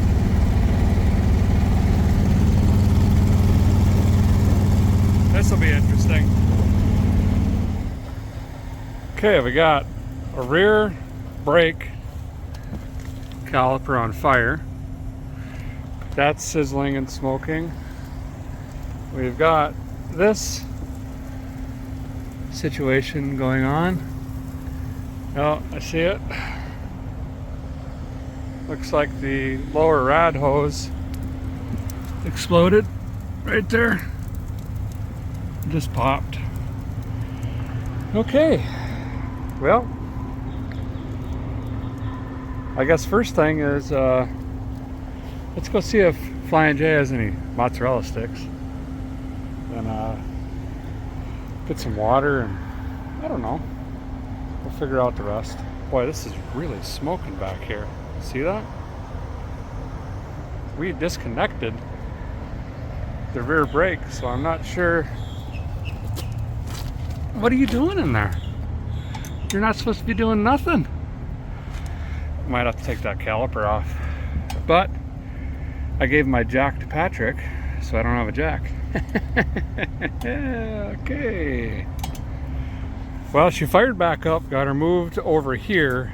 I tell you what, you got to find the gold lining underneath the silver in every situation. This rear tire was about to lock up, and I ain't kidding you. It was skidding and almost dragging just backing up here. That would have been a mess. Never even thought it would be stuck since there's no pressure in the line, but it's probably that rubber. Remember the rubber hose I told you about? It got pressure when we were bleeding, got constricted, won't release. Okay, called every parts store within 30 miles. The only one that can get it is O'Reilly's. Boy, we made a mess. Is O'Reilly, and that's a couple hours from now. So I'm gonna try to get an Uber's or a taxi or something. Otherwise it'd be an 11-mile walk. That'd be the rest of the day. And then I'm gonna get a rad cap. I think I'm gonna put a thermostat in it. I have a feeling it's going through the rad too fast. There's not a lot of airflow to this. So if it's just flying through the rad, it's not actually gonna be cooling. So I'm gonna put a thermostat in it, try to get the rust water to sit in the rad longer and have a shot to cool down, also get a new cap. And if we have time, I'm just gonna hack out the condenser so we can get, you can see how much it restricts the airflow of what little airflow it gets anyway. And that condenser is just beat up so bad. I don't think much of anything is going to be going through that. I don't know how to unbolt it on the bottom. We'll have to take a look. I'm also going to have to pick up another jack and other supplies. We'll have to strip the rear brakes. It's going to be a long evening, and boy, we didn't get very far at all. Well, back with stuff. I think I'm going to go ahead and start with the thermostat, get this water slowed down, and let that rad cool a little bit more while we're messing with this. And then we'll move on to maybe trying to get that condenser out of there somehow, even if we got to get a hatchet. And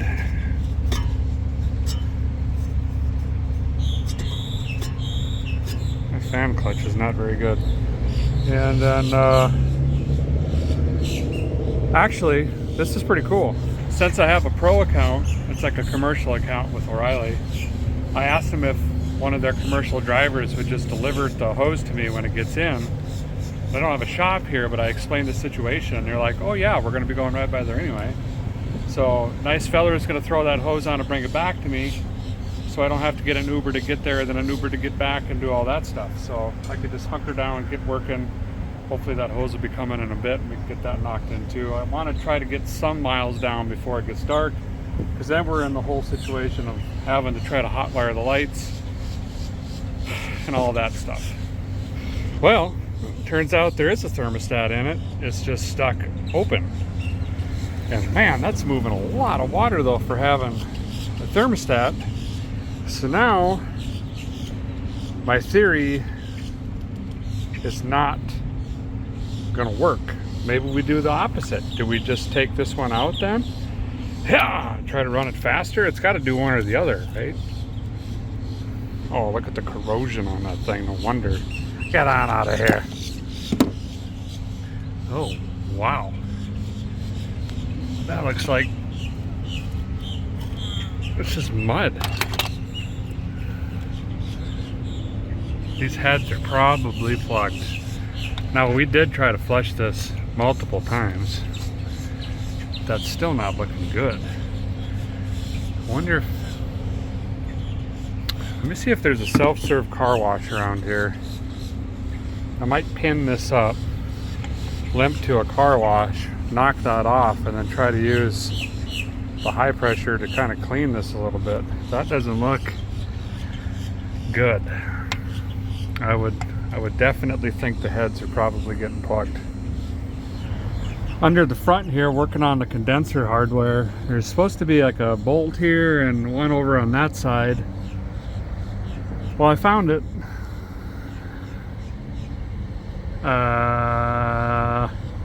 Yeah, so I used my special wrench and got this side out.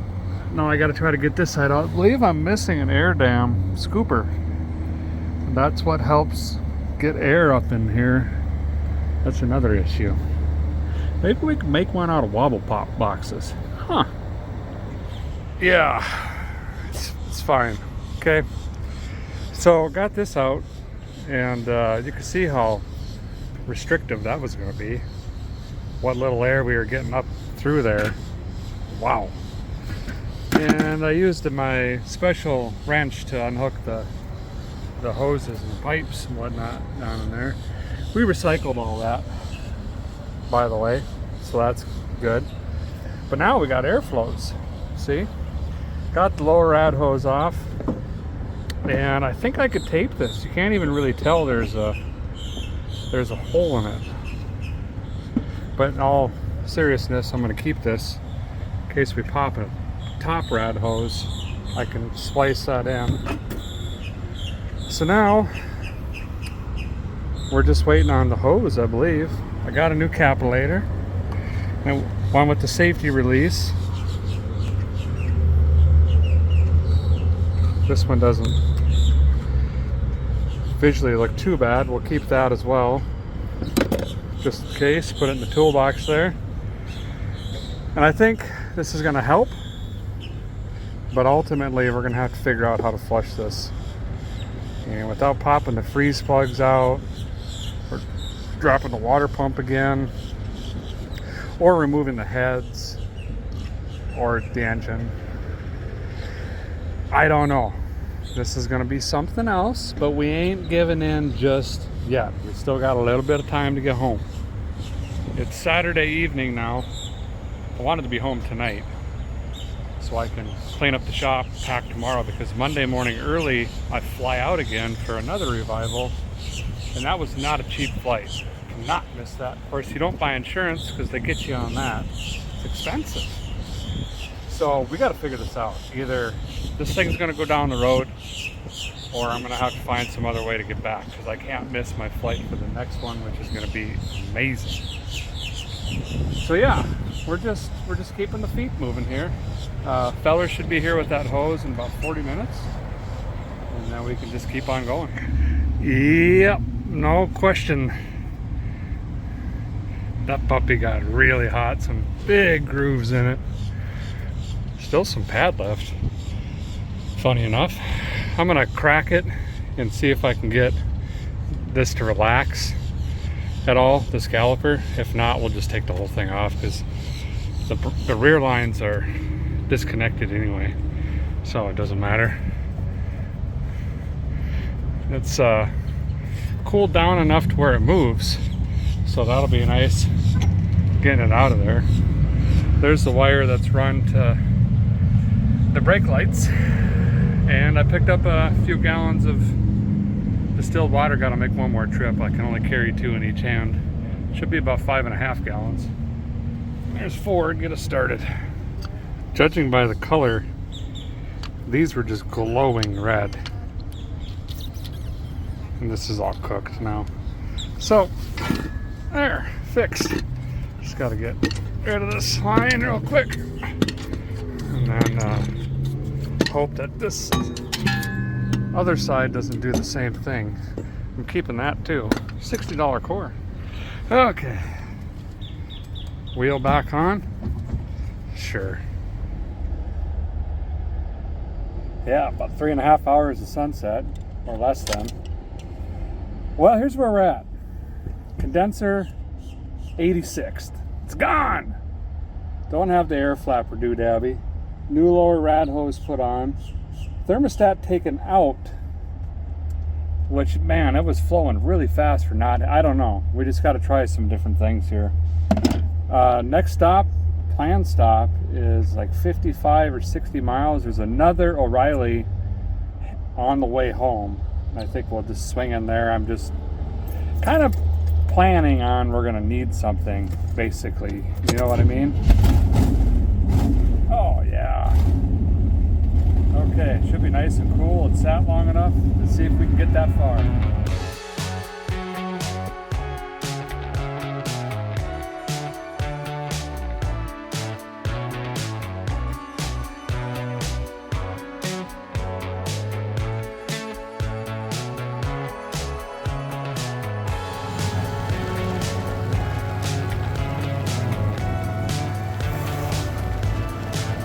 Captain's log, words, stuff. We made it. Where are we? Ocala, I think. I just saw Don Garlett's museum, and I got some stuff. So here's the thing I figured out, and I should know this. I've owned probably 20 C3s, honestly. The temp gauge says 280, I believe, not 260. So I was running it way hotter than I wanted to run it. I ran it at 240 degrees the whole time. Now it's better. It's running about 220 in holding, which a small block Chevrolet will do for the rest of its life. But I got some cool down and performance improver, so we're going to do that. I'm also going to start to figure out how to hot wire some lights, maybe, if that's even possible, keeping these lids open. And exhaust fumes. Let me show you this. This engine just exploded in this car, and I saw a fire, so I'm running over. That was interesting. Anyway, got that fire put out, gave him what was left of the extinguisher, walking back down to O'Reilly, and then I'll show you my exhaust that's about to start a fire. Sweet. So this thing here wasn't initially that bad, but now you can see it's blown out a lot of it. And you would think, being it's out here, the fumes wouldn't be bad, but for whatever reason, it's going like this, right into my nostril holes, like this. And it is terrible. definitely not going to be able to fix this, but can a guy wrap some tape around it and just try to at least get it to do something else? So that's what I'm going to do here quick.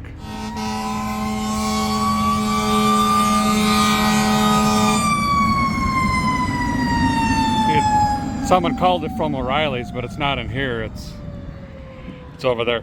Family's okay. I got them out. They all speak Spanish, so I just kept saying, "Ándale, ándale, fire!" and got them out. They'll be fine. They're just going to need a tow. Thankfully, thank goodness, there's kids over there. Well, that looks pretty cool. Maybe that'll help a little bit. Nope, definitely not. Waste of $4.99. Okay, moving on to wiring. Well, I'm just jumping it off the charging whirler here. And got one going. Fell on me. That one must be burnt out. I go to high beams, both don't work. So I think I'm gonna go with low beams.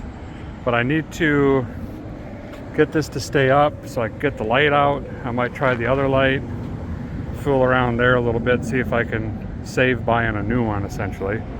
So as you can see, the sun's going down on the guy. Got the lights figured out. But the problem is keeping the headlight apparatuses up. They're vacuum ran, and this vacuum system is a mess. Now, yes, I could figure that out, but not before that goes night-night. You know what I mean? And it's a lot of work. So I needed some way to keep these up, and then I thought, yeah, and if it works, is it really a dumb idea? So here we have some muffler strap, and it's going back here to some zip ties. Shirt, yeah, and then this is thin enough, see, so when I close the hood, it should go betwixt the hood and the cone thing and keep these up from flapping down in, and we'll get two lights that way. Okay, should be cool enough now. We'll get this cool down juice in here, maybe. Yeah, we're good. And then we're gonna hit the road, and when it gets dark enough, we'll pull over again and hook up our lights. By that I mean just twist it onto the alternator. No idea where we're heading. As long as that compass is north, I don't care. See if we can get a couple more hours in tonight. I suspect with the temperature drastically dropping, we're gonna start running a lot cooler. So that's good. It's mid-60s back home, so if we can get out of flow ride, I think we'll be all right. Okay.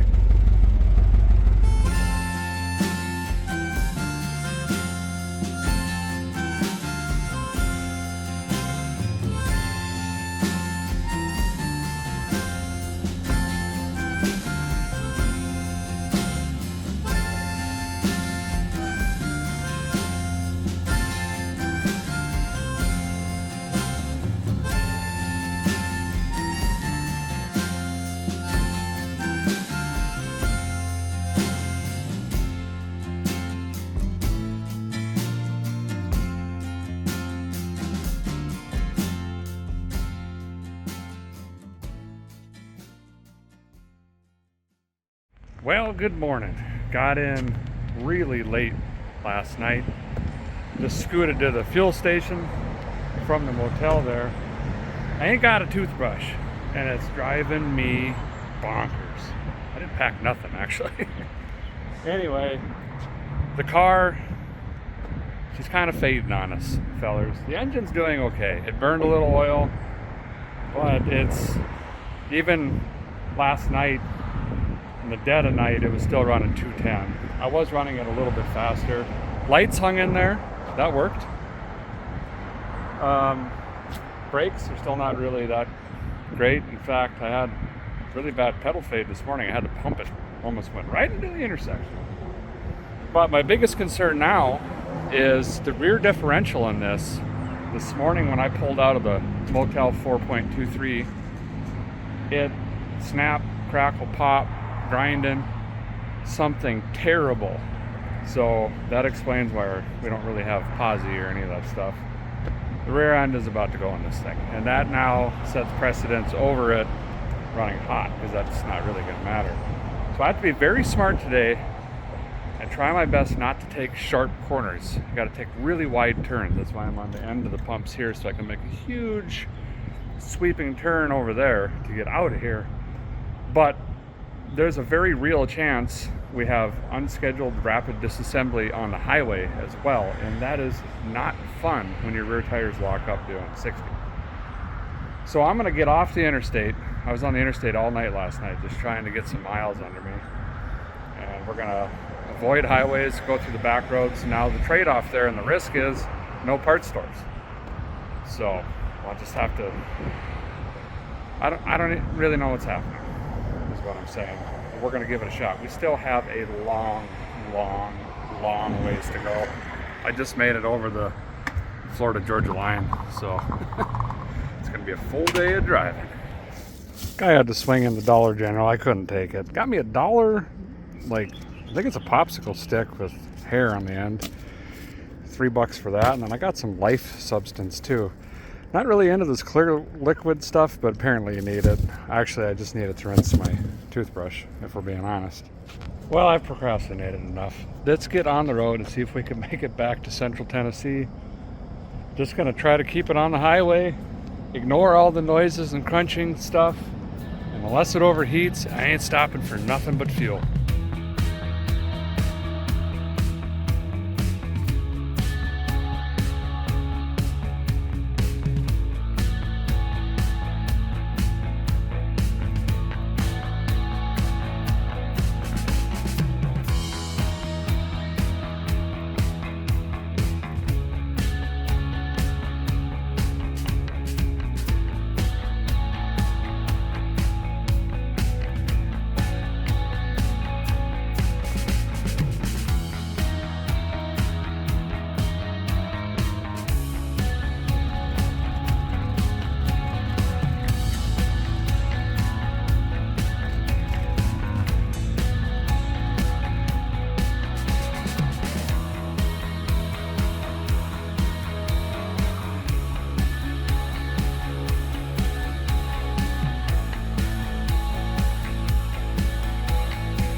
Well, stop for fuel. Got one more fuel stop after this. I think I got about 260, 270 miles left. Rear end is getting really bad. Unfortunately, it is starting to howl. It's got a consistent vibration, changing vibration. And unfortunately, the rest of the way is basically interstate, straight north. And this makes me nervous because the wheels lock up. I don't want to go sliding into traffic or other people. So I got to think about maybe trying to find some back roads, but we're just going to have to go a lot slower. Also, I don't know what's going on with the brakes. I got to check that because they are fading fast, but all we have is the front system and everything's new. I'm not really quite sure what's going on there. Full of brake juice. So I don't know. There must just be some air or something trapped in the proportioning valve. And I gotta flip this into night mode. How tight can that be, for Pete's sake? Anyway, I just gotta tie those two together. I'm gonna buy some electrical tape here and wrap that up so we don't light on fire while we're blowing the rear end out, overheating, sliding across traffic with no brakes. Perfect. Fumbled around with the seat belt, got it to work finally. It's really tight though. The sliding mechanism is broken or rusted. But that's how confident I am the rear end's gonna blow up. The fan's going through the shroud, got no brakes. Yeah, it's fine. Got duct tape on the wires, bought some Rain-X. Let's hit it. No.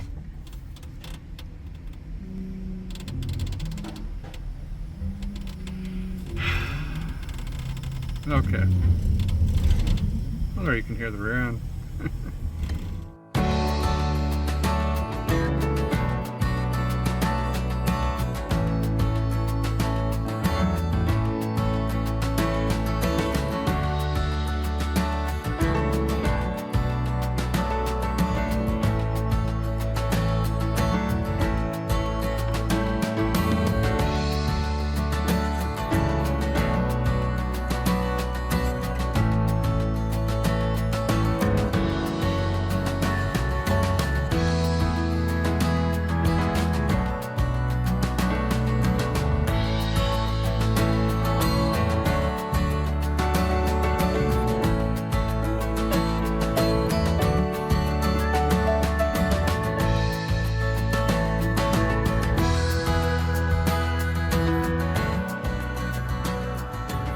Well, somehow, some way, we've made it. I got it over here in Valve Cover Valley for now.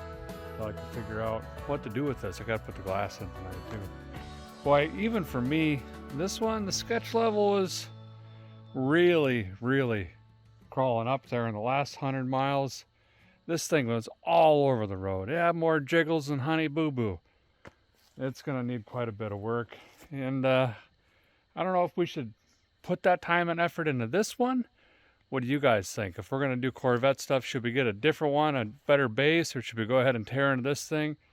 I'm not quite sure, but it made it 750 miles from Florida all the way back to Tennessee. That's going to do it for this one. I'm going to get a couple hours of sleep bright and early tomorrow morning, or I guess this morning, technically, on a flight off to get another one. Thanks, guys. Appreciate you very much. We'll see you later.